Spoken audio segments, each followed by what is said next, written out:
नमस्कार दोस्तों, आप सभी का साहित्य ज्ञान पर हार्दिक स्वागत है। दोस्तों, आज हम सामान्य हिंदी के 50 अति महत्वपूर्ण प्रश्नों को हल करेंगे। दोस्तों, अगर आपने इस चैनल को सब्सक्राइब नहीं किया हो तो चैनल को सब्सक्राइब करें और क्लास को लाइक करें और ज़्यादा से ज़्यादा अपने दोस्तों के साथ शेयर करें। तो चलिए दोस्तों, शुरू करते हैं आज की क्लास को। किस शब्द में उपसर्ग का प्रयोग हुआ है? उपकार, पढ़ाई, अपनापन या लाभदायक? तो इसका राइट आंसर ऑप्शन नंबर पहला हो जाएगा। उपकार में उपसर्ग का प्रयोग किया गया, अपमान में, अपनापन में अब उपसर्ग का प्रयोग किया गया है। अगला क्वेश्चन है, इनमें से कौन सी संज्ञा जातिवाचक संज्ञा से भाववाचक संज्ञा बनाया गया है? तो बुढ़ापा को। इसका राइट आंसर ऑप्शन नंबर पहला हो जाएगा। निम्नलिखित में से विराम चिन्ह नहीं है? अल्प विराम, अवतरण, निर्देशक चिन्ह या पूर्ण विराम? तो दोस्तों, अवतरण, निर्देशक चिन्ह और पूर्ण विराम ये तो विराम चिन्ह होते हैं, जबकि दोस्तों अल्प विराम कोई विराम चिन्ह नहीं है। इसकी जगह जो अल्प विराम है वह विराम चिन्ह है। दोस्तों, जो व्याकरण के प्रणेता है पंडित कामता प्रसाद गुरु, उन्होंने विराम चिन्हों की संख्या 20 मानी है। अगला क्वेश्चन है, वाक्य के घटक होते हैं उद्देश्य और विधेय, कर्ता और क्रिया, कर्म और क्रिया या कर्म और विशेष? तो इसका राइट आंसर ऑप्शन नंबर पहला हो जाएगा, उद्देश्य और विधेय, जो कि वाक्य के घटक है। उद्देश्य ही कर्ता होता है, उद्देश्य को ही कर्ता कहते हैं, और कर्ता के बारे में जो भी कहा जाए वो विधेय होता है। यानी कि जो वाक्य में क्रिया होती है वही विधेय होती है। वाक्य किन्हें कहते हैं? दोस्तों, वाक्य शब्दों के सार्थक समूह को वाक्य कहते हैं, और अर्थ के आधार पर वाक्य के 8 भेद होते हैं, और रचना की दृष्टि से वाक्य के 3 प्रकार होते हैं: सरल वाक्य, संयुक्त वाक्य और मिश्र वाक्य। अगला क्वेश्चन है, किस शब्द में आवा प्रत्यय नहीं है? दिखावा, बुलावा, लावा या चढ़ावा?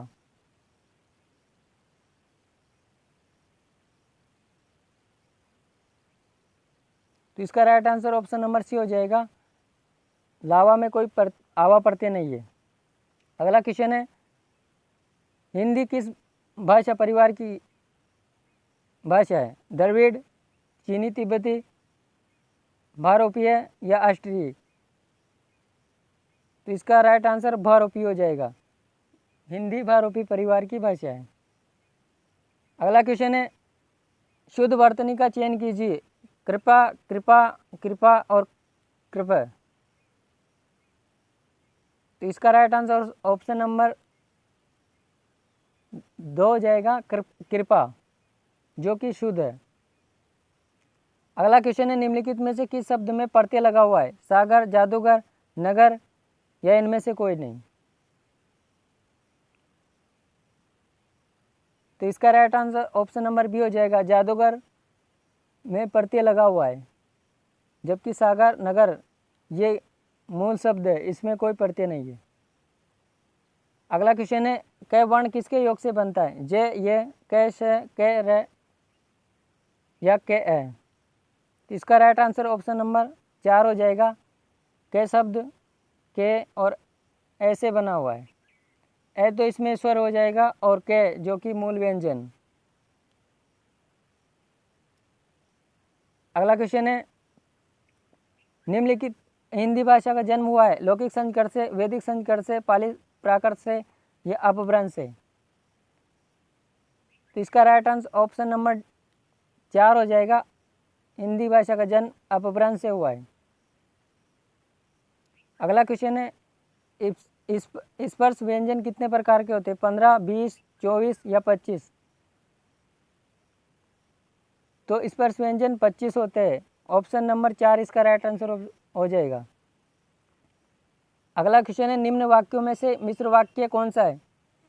चोर को देखकर सिपाही पकड़ने दौड़ा, सेठ जानता है कि नौकर ईमानदार है, नेताजी भाषण देकर चले गए, बिजली नहीं थी इसलिए अंधेरा हो गया। इसका राइट आंसर ऑप्शन नंबर दूसरा हो जाएगा, सेठ जानता है कि नौकर ईमानदार है। अगला क्वेश्चन है, वह कौन सा व्यक्ति है जिसने जानवर जवाहरलाल नेहरू का नाम न सुना हो? वाक्य है, तो ये मिश्र वाक्य है दोस्तों। ऑप्शन नंबर 2 इसका राइट आंसर हो जाएगा। अगला क्वेश्चन है, इनमें से कौन सा विराम चिन्ह ऐसा है जो हिंदी में अंग्रेजी भाषा से नहीं लिया गया है? तो इसका right answer option number D है, ये पूर्ण विराम है जो कि अंग्रेजी भाषा से नहीं लिया गया है। अगला क्वेश्चन है, निर्वाह में प्रयुक्त उपसर्ग है नि, निर, निर या नी?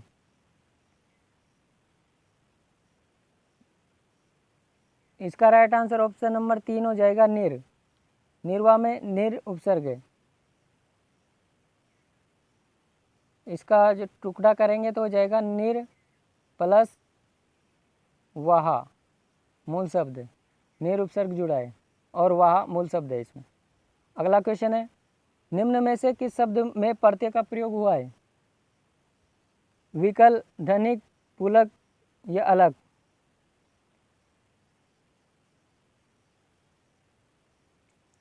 तो इसका राइट आंसर ऑप्शन नंबर 2 हो जाएगा, धनिक। धनिक में एक प्रत्यय का प्रयोग हुआ है। इसका टुकड़ा करेंगे तो धन प्लस एक, इसमें एक प्रत्यय जुड़ा हुआ है दोस्त, और धन मूल शब्द है।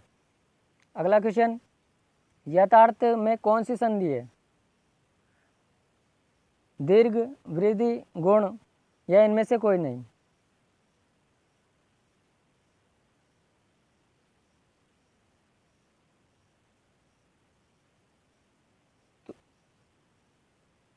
इसका राइट आंसर ऑप्शन नंबर पहला हो जाएगा, दीर्घ संधि। इसका संधि विच्छेद होगा यथा प्लस अर्थ, यथार्थ। अगला क्वेश्चन है, निम्नलिखित में से किस शब्द में निम्न में से तत्सम शब्द का चयन कीजिए? खेत, अजीब, उद्गम या कोट? तो इसका राइट आंसर ऑप्शन नंबर 3 हो जाएगा, उद्गम। ये तत्सम शब्द है, उद्गम, उद्गम, ये तत्सम शब्द है दोस्तों। तत्सम शब्द वे होते हैं जो कि संस्कृत भाषा के जो कि त्यों ही हिंदी में अपना लिए गए बिना परिवर्तन के, उसे तत्सम शब्द कहते हैं। और तद्भव शब्द वे होते हैं जो संस्कृत भाषा से तो आए लेकिन उसका रूप परिवर्तन हो गया है। अगला क्वेश्चन है, भूतकाल कितने प्रकार का होता है? या भूतकाल के कितने भेद है? 3, 5, 6 या 7? तो इसका राइट आंसर ऑप्शन नंबर 3 हो जाएगा, भूतकाल के 6 भेद है। अगला क्वेश्चन है, निम्नलिखित में से किस वाक्य में अकर्मक क्रिया है? रामपत्र लिखता है, मैं बालक को जानता हूँ, जगवाता हूँ, गेहूँ पीस रहा है, मदन गोपाल को हंसा रहा है। इसका right answer option number C मतलब तीसरा हो जाएगा, गेहूँ पीस रहा है। अगला क्वेश्चन, इनमें से कौन सी शब्द समूहवाचक संज्ञा है?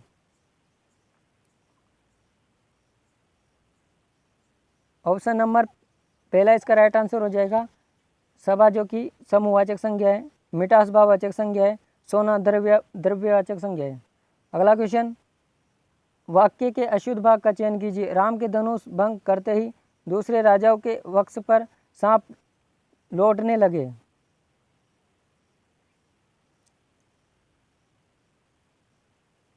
इसका right answer option number C हो जाएगा, वक्ष पर सांप लौटने लगे।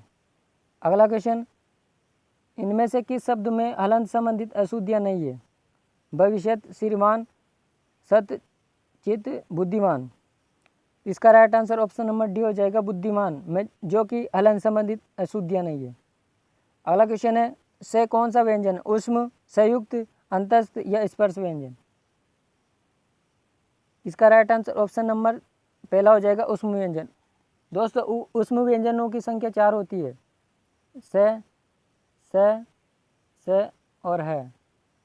अगला क्वेश्चन, समुद्र मंथन करना अर्थ है गौर तप करना, कठोर परिश्रम करना, दृढ़ प्रतिज्ञा करना या उद्देश्यों को प्राप्त करना। तो इसका राइट आंसर ऑप्शन नंबर 2 हो जाएगा, कठोर परिश्रम करना। अगला क्वेश्चन है चिरायु शब्द में प्रयुक्त उपसर्ग है यू,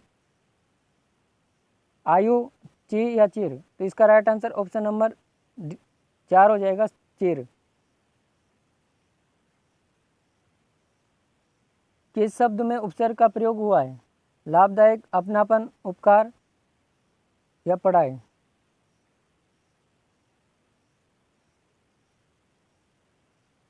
तो इसका right answer option number C हो जाएगा, उपकार में उपसर्ग का प्रयोग हुआ है। अगला क्वेश्चन है अरे उसने तो कमाल कर दिया,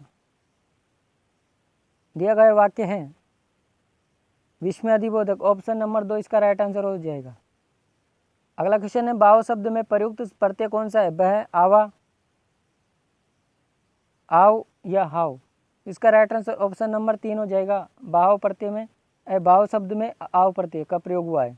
अगला क्वेश्चन पाठशाला किस प्रकार का शब्द है? रूढ़, यौगिक या योग रूढ़। इसका राइट आंसर ऑप्शन नंबर 3 हो जाएगा, पाठशाला यौगिक शब्द है। अगला क्वेश्चन इनमें से आपादान कारक की विभक्ति क्या है? ने, के लिए, से या को। इसका right answer option number C हो जाएगा, से, जो कि आपादान कारक की विभक्ति है और ये अलग होने के अर्थ में प्रयोग होता है, जबकि जो करण कारक में से विभक्ति है वो साधन के अर्थ में प्रयुक्त होती है। ने विभक्ति कर्ता की विभक्ति है, के लिए संप्रदान कारक की विभक्ति है और को कर्म कारक की विभक्ति है। अगला क्वेश्चन है वाक्य के अशुद्ध भाग का चयन कीजिए। तुम कक्षा में आते हो, कोई त्रुटि नहीं, साथ क्यों नहीं लाते हो, या तो तुम्हारी पुस्तक। इसका राइट आंसर ऑप्शन नंबर 4 हो जाएगा, तो तुम्हारी पुस्तक नहीं होगा तो आपकी पुस्तक होगा। अगला क्वेश्चन पवित्र में प्रयुक्त संधि का नाम बताइए। गुण संधि, अयादि संधि, वर्धी संधि या इनमें से कोई नहीं। इसका राइट आंसर ऑप्शन नंबर 2 हो जाएगा, पवित्र शब्द में अयादि संधि है। पो प्लस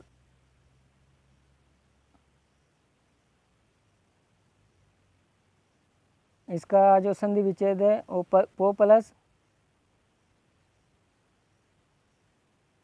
इत्र, पवित्र। अगला क्वेश्चन है इनमें से किस शब्द में वर्ण संबंधित अशुद्धि है? अनाधिकार, अनुकूल, अमरूद या स्थान। तो इसका राइट आंसर ऑप्शन नंबर पहला हो जाएगा, इसका शुद्ध रूप होगा अंधिकार। इसका शुद्ध रूप होगा अंधिकार। अगला क्वेश्चन है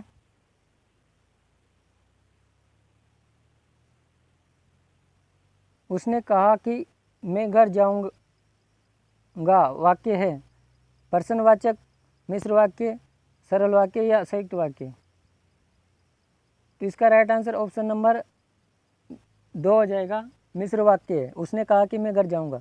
दोस्तों मिश्र वाक्य की पहचान है कि जिस शब्द में कि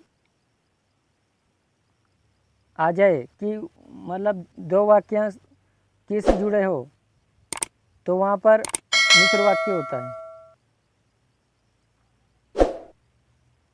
अगला क्वेश्चन है जाके पाँव न फटे विवाही सो क्या जाने पीर पराई का अर्थ है?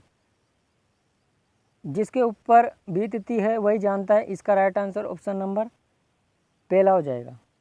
अगला क्वेश्चन है निम्नलिखित मिश्र वाक्यों में से कौन सा विशेषण उपवाक्य है? मैं चाहता हूँ कि आप यहीं रहे, जब मैं स्टेशन पर पहुँचा तभी ट्रेन आए। मैं कहता हूँ कि तुम भोपाल जाओ। लखनऊ जो उत्तर प्रदेश की राजधानी है, ऐतिहासिक नगर है। इसका right answer option number D हो जाएगा। लखनऊ जो उत्तर प्रदेश की राजधानी है, एक ऐतिहासिक नगर है। अगला क्वेश्चन है इनमें से कौन सा शब्द समूहवाचक प्रत्यय नहीं है? लोग, प्रेस, वर्ग या गण। इसका right answer option number D 2 हो जाएगा, प्रेस, जो कि समूहवाचक प्रत्यय नहीं है। अगला क्वेश्चन विरोध करना के लिए सही मुहावरा है सिर झुकाना, सिर उठाना, सिर काटना या सिर चढ़ाना। इसका राइट आंसर ऑप्शन नंबर 2 हो जाएगा, सिर उठाना। अगला क्वेश्चन इनमें से किस शब्द में चंद्र बिंदु संबंधित अशुद्धियाँ हैं? अंगना, पहुँच, दांत या चांद। इसका राइट आंसर ऑप्शन नंबर 2 हो जाएगा पहुँच। पहुँच ये ऐसे लिखा जाएगा दोस्तों, पहुँच, पहुँच। अगला क्वेश्चन है, मतक्य में कौन सी संधि है? गुण, वर्धी, दीर्घ या इनमें से कोई नहीं। इसका राइट आंसर ऑप्शन नंबर 2 हो जाएगा, मतक्य में वृद्धि संधि है। इसका संधि विच्छेद होगा मत प्लस 1 के। अगला क्वेश्चन, उष्म व संयुक्त किसके प्रकार है? व्यंजन, स्वर, ए और बी दोनों या इनमें से कोई नहीं। इसका राइट आंसर ऑप्शन नंबर पहला हो जाएगा, उष्म व संयुक्त व्यंजन के प्रकार है। अगला क्वेश्चन, राम घर गया उसने माँ को देखा का संयुक्त वाक्य बनेगा। राम ने घर जाकर माँ को देखा, राम घर गया अतः उसने माँ को देखा, राम घर गया और माँ उसने माँ को देखा, इनमें से कोई नहीं।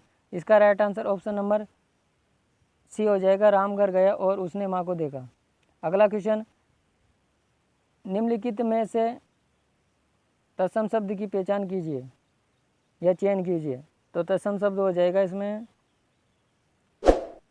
वर्षा, और आंसू, हाथी और बारात ये तीनों ही तद्भव शब्द हैं। अगला क्वेश्चन है, बेइंसाफी में प्रयुक्त उपसर्ग है इन, बे, बेइन या बेई। इसका राइट आंसर ऑप्शन नंबर 2 हो जाएगा बे, जो कि एक अरबी पारसी का उपसर्ग है। अगला क्वेश्चन, किस शब्द में उपसर्ग नहीं है? पराजय, ओढ़ना, अपवाद या प्रभाव या प्रभाव। राइट आंसर इसका ऑप्शन नंबर 2 हो जाएगा, ओढ़ना। पराजय में परा उपसर्ग है, अपवाद में अप उपसर्ग है और प्रभाव में प्र उपसर्ग है। अगला क्वेश्चन, पूर्वज शब्द में उपसर्ग है पुरुष, पुर, पुरा या पूर्व। ऑप्शन नंबर 4 इसका राइट आंसर हो जाएगा पूर्व, पूरा है।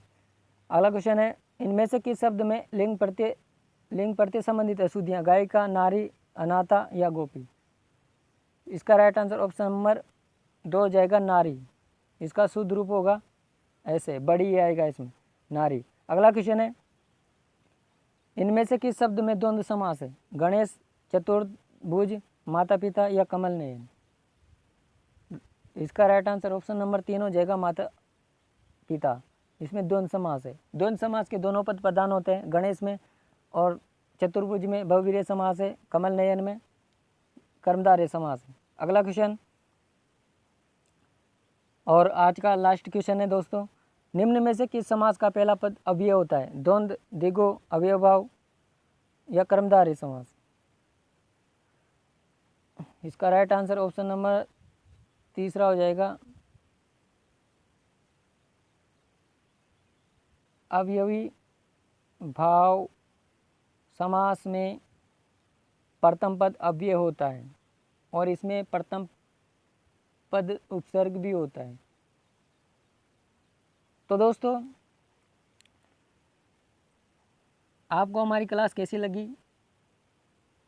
अगर आपको हमारी क्लास पसंद आई हो तो क्लास को लाइक करें और ज़्यादा से ज़्यादा अपने दोस्तों के साथ शेयर करें और हमारे चैनल को सब्सक्राइब करें। धन्यवाद।